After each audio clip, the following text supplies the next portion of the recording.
नमस्कार। मैं वीके शास्त्री अपने चैनल के माध्यम से आप सभी दर्शकों का बहुत बहुत स्वागत करता हूं। ज्योतिष शास्त्र में 3 ही ग्रह ऐसे हैं जिनके गोचर का हमारे जीवन पर सर्वाधिक दूरगामी प्रभाव पड़ता है। गुरु, शनि और राहु। राहु के 2024 के गोचर प्रभाव पर पिछले वीडियो में पर्याप्त चर्चा हो चुकी है। आज के वीडियो में चर्चा करेंगे जो गुरु और शनि के गोचर के प्रभाव के बारे में। ज्योतिष शास्त्र का एक सिद्धांत है कि गुरु और शनि कुंडली के जिस भाव को संयुक्त रूप से प्रभावित करते हैं वो भाव जागृत हो जाता है और उस भाव के विशेष फल आपको प्राप्त होते हैं। ज्योतिष शास्त्र के इसी सिद्धांत के आधार पर आज के इस वीडियो में 2024 में गुरु शनि के संयुक्त प्रभाव और उससे मिलने वाले शुभ फलों का विश्लेषण करेंगे। 2024 की सबसे विशेष बात यह है कि 6 अप्रैल तक शनिदेव का गोचर अपने परम मित्र राहु के नक्षत्र शतभिषा में है और 6 अप्रैल के बाद गुरु के नक्षत्र पूर्वा भाद्रपद में। साथ ही साथ गुरु का गोचर भी अपने मित्र ग्रहों सूर्य, चंद्रमा और मंगल के नक्षत्रों कृतिका, रोहिणी और मृगशिरा में रहेगा और इस तरह से गुरु और शनि दोनों ही अपने मित्र नक्षत्रों में गोचर करते हुए आपको विशेष लाभ देने जा रहे हैं। तो चलिए समझते हैं राशि और नक्षत्रों के आधार पर कब कब आपको किस किस तरह का फल प्राप्त होगा। ये विश्लेषण आपकी चंद्र राशि के आधार पर किया जा रहा है, यानी चंद्रमा आपकी जन्म कुंडली में जिस राशि में गोचर कर रहे हैं वही आपकी चंद्र राशि है और उसी के आधार पर आपको इस वीडियो को समझना है। तो ये है वृषभ राशि के जातकों की कुंडली। शनिदेव का गोचर कुंडली के 10वें भाव में है और शनिदेव राहु के नक्षत्र शतभिषा में गोचर कर रहे हैं। राहु लाभ के भाव में है।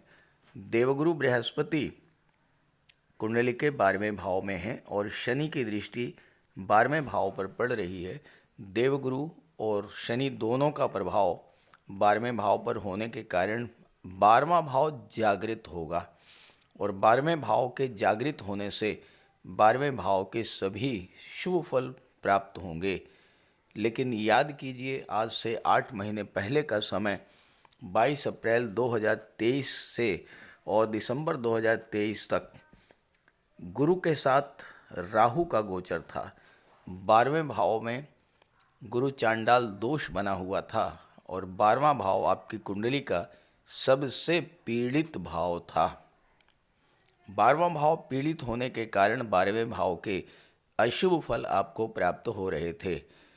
12वां भाव खर्चों का होता है और 12वें भाव में चांडाल दोष बनने के कारण आपके खर्चे इतने ज़्यादा बढ़ गए होंगे कि आप मानसिक रूप से, आर्थिक रूप से, शारीरिक रूप से तीनों ही तरह से बहुत ज़्यादा त्रस्त हो गए होंगे और हो सकता है कि आपको कर्ज भी लेना पड़ा हो और कर्जदारों ने आपको बहुत ज़्यादा परेशान भी किया हो।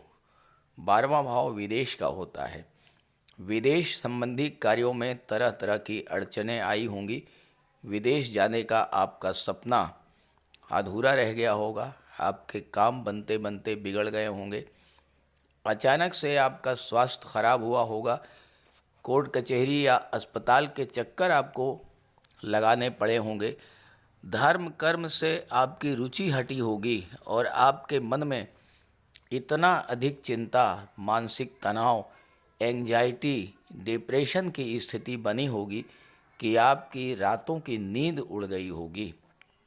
कमेंट करके बताइएगा आपके साथ ऐसा हुआ है क्या। लेकिन अब राहु 12वें भाव से हट चुके हैं और शनि की दृष्टि 12वें भाव पर पड़ रही है और 30 अप्रैल तक 12वां भाव जागृत रहेगा, क्योंकि 30 अप्रैल को गुरु राशि परिवर्तन करके आपके लग्न के भाव में आ जाएंगे। 12वां भाव जागृत होने से अब 12वें भाव के शुभ फल आपको मिलेंगे। खर्चे जो नियंत्रण के बाहर हो चुके थे, खर्चों में कमी आएगी। राहु लाभ के भाव में है। अचानक से आपकी इनकम में वृद्धि होगी, अचानक से आपको धन की प्राप्ति होगी, कर्ज कोई है वो समाप्त होगा, कोर्ट कचहरी अस्पताल के चक्कर लगने बंद होंगे, विदेश जाने का सपना आपको पूरा होगा, विदेश में आप सेटल हो पाएंगे, विदेशी व्यापार में वृद्धि होगी, आपके कार्य जो बिगड़े हुए थे वो बनना शुरू हो जाएंगे और अब आपकी रुचि धर्म कर्म में बढ़ेगी, ईश्वर में आस्था बढ़ेगी और इसका आपको लाभ भी मिलेगा।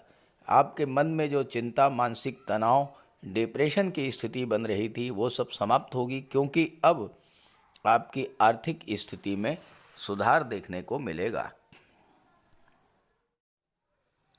12वें भाव में गोचर करते हुए देवगुरु की पंचम दृष्टि कुंडली के चौथे भाव पर पड़ेगी और शनिदेव की 7वीं दृष्टि चौथे भाव पर पड़ेगी और 22 अप्रैल तक कुंडली का चौथा भाव जागृत रहेगा और चौथे भाव के शुभ फल आपको मिलेंगे। लेकिन आज से 8 महीने पहले जब गुरु राहु का चांडाल दोष बना था और राहु की दृष्टि चौथे भाव पर पड़ रही थी, तो यही चौथा भाव सबसे ज़्यादा पीड़ित रहा। चौथे भाव के अशुभ फल आपको प्राप्त हुए, कई तरह के कष्टों का सामना राहु के कारण आपको करना पड़ा। चौथा भाव आपका मन होता है, मानसिक शांति होती है, आपका घर होता है, आपका घरेलू वातावरण होता है, लेकिन राहु के कारण आपका मन अशांत रहा। पारिवारिक उलझनें, तनाव, प्रॉपर्टी को लेकर विवाद, माता के स्वास्थ्य में कमी और अगर आप राजनीति में थे तो राजनीति में उठापटक, ये सब आपके साथ हुआ होगा। घर परिवार में विवाद का होना, धोखाधड़ी, चीटिंग हुई होगी आपके साथ, आर्थिक संकट से आप गुजरे होंगे। पैसा आया तो होगा लेकिन जितना आया उससे ज़्यादा खर्च हो गया होगा, कमेंट करके बताइएगा। लेकिन अब राहु हट चुके हैं और राहु हटने के बाद शनि की 7वीं दृष्टि और गुरु की 5वीं दृष्टि चौथे भाव पर पड़ रही है, तो चौथा भाव जागृत होगा, चौथे भाव के शुभ फल आपको मिलेंगे। तो सबसे पहला प्रभाव तो यही होगा कि आपके मन में शांति होगी, आपको मानसिक शांति की प्राप्ति होगी, पारिवारिक समस्याएं आपकी समाप्त होंगी, माता पिता के स्वास्थ्य को लेकर जो चिंता थी वो समाप्त होगी। अब भूमि भवन प्रॉपर्टी का योग बनेगा। शनि निर्माण के कारक होते हैं और आप इस समय 30 अप्रैल तक किसी तरह का कोई निर्माण कार्य भी करा सकते हैं। राजनीति में, इंडस्ट्री में, व्यापार में आपको लाभ मिलेगा। वृषभ राशि के वो जातक जिनके साथ धोखाधड़ी या चीटिंग उनके अपनों में ने ही की थी, अब वो उससे बाहर आएंगे और जो आपका नुकसान हुआ था उससे अब आपको रिकवरी होगी। इस समय अगर आप राजनीति में थे तो वहाँ भी आपके लिए बहुत अच्छी स्थिति रहेगी। अगर आपको बीते दिनों में मित्रों से धोखा मिला है तो अब आपको अच्छे दोस्त भी मिलेंगे, धन का लाभ होगा, सामाजिक प्रतिष्ठा में वृद्धि होगी, माँ का स्वास्थ्य अच्छा रहेगा और माँ से आपके संबंध भी बहुत अच्छे होंगे। 30 अप्रैल को देवगुरु बृहस्पति राशि परिवर्तन करके आपके लग्न भाव में आ जाएंगे और गुरु की 7वीं दृष्टि 7म भाव पर पड़ेगी। शनि की 10वीं दृष्टि 7म भाव पर पड़ेगी और राहु की भी 9वीं दृष्टि 7म भाव पर पड़ेगी और इस तरह से कुंडली का जो 7वां भाव है इस पर राहु, गुरु और शनि तीनों का प्रभाव रहेगा और 7वां भाव पूरी तरह से जागृत होगा। 7वां भाव आपके विवाह का होता है, दाम्पत्य सुखों का होता है, व्यापार का होता है, पार्टनरशिप का होता है, आपकी डेली इनकम और आपकी सोशल इमेज का होता है। वृषभ राशि के वो जातक जो विवाह के इच्छुक तो थे लेकिन उनका विवाह नहीं हो पा रहा था, 30 अप्रैल के बाद विवाह का प्रबल योग बनेगा, राहु आकस्मिकता के कारक होते हैं। अचानक से कोई बहुत अच्छा रिश्ता आएगा और आपका विवाह संपन्न हो जाएगा। दाम्पत्य जीवन में पति पत्नी के बीच में किसी तरह की गलतफहमी, शक या तनाव की स्थिति बनी थी, वह समाप्त होगी और अब दाम्पत्य जीवन में एक बार फिर से खुशियां लौटेंगी। घर में मांगलिक धार्मिक आयोजन होगा। पार्टनरशिप में अगर आपको धोखा मिला था, आपके साथ चीटिंग हुई थी, धन हानि हुई थी, आपका पैसा फंस गया था, आपने जो लाभ सोचा था वो नहीं मिला था, उल्टे नुकसान हुआ था, तो ये सब स्थितियां अब आपके सामने हट जाएंगी। इनमें बदलाव आएगा। और चूंकि राहु की कोई लिमिट नहीं होती है और राहु की दृष्टि पड़ रही है, शनि कर्म के कारक हैं, गुरु धन के कारक हैं और सप्तम भाव व्यापार व्यवसाय का होता है, तो व्यापारिक गतिविधियों में तेजी देखने को मिलेगी।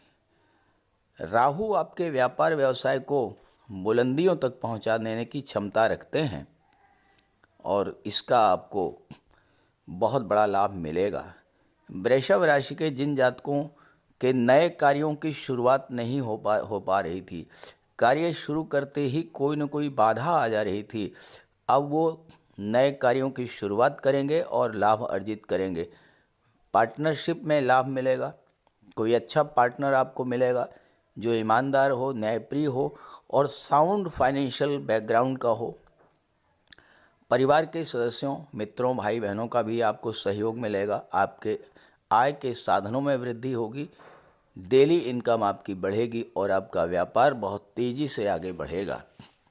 तो इस तरह से 2024 में गुरु और शनि आपके लिए बहुत शुभ फल लेकर के आ रहे हैं। इसका लाभ उठाइए।